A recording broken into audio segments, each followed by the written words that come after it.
Sun hats, sunblock and ice creams were the order of the day in Christchurch. The Garden City reached a blistering 32 degrees as a warm northwesterly wind kept fire crews on high alert. Keisha Brownlee went out to see how people were keeping cool.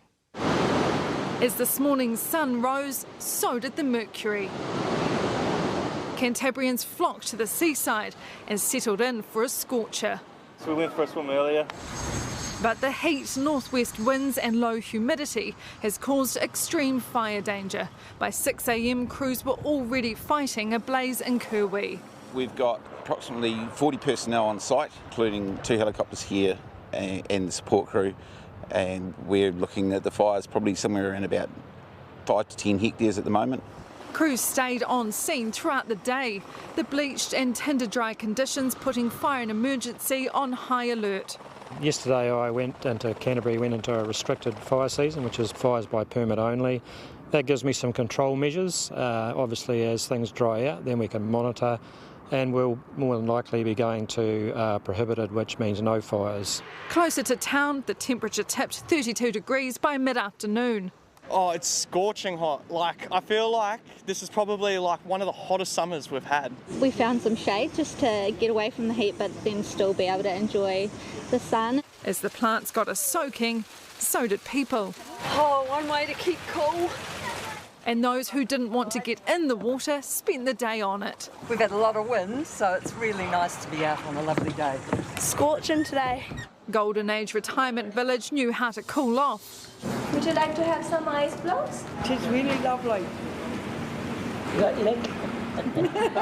Hydration is the most important part for our residents, because if they become dehydrated they can be very susceptible to falling. Even the animals at Orana Park enjoyed an icy treat. It's a really good way to keep them cool and make sure that they're feeling comfortable. Other parts of the country sizzled as well, Waimaru reaching 32. Beautiful weather, loving Oamaru. Never used to get this hot when I grew up in Oamaru. Further north it wasn't quite as warm, but Wellingtonians also enjoyed a beach day. Aucklanders didn't miss out either. And this is just the beginning of a spell of hot weather set to last through the weekend. Keisha joins us now live. Keisha, how hot is it down there at the moment?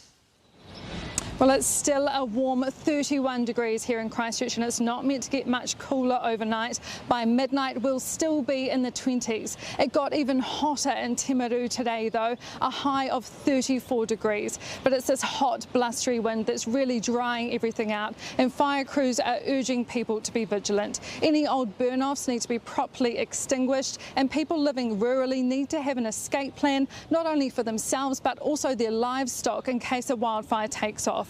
Now, Starship has also put a reminder out to parents of babies and toddlers. They say if you're feeling hot and bothered, chances are they are too. You should only dress them in light clothing, keep their fluids up, put a fan in their bedroom if you can, and if your baby seems really hot and bothered, put them in a bath of lukewarm water, not cold water, because it can be too shocking for their system. Keisha, thank you for the advice.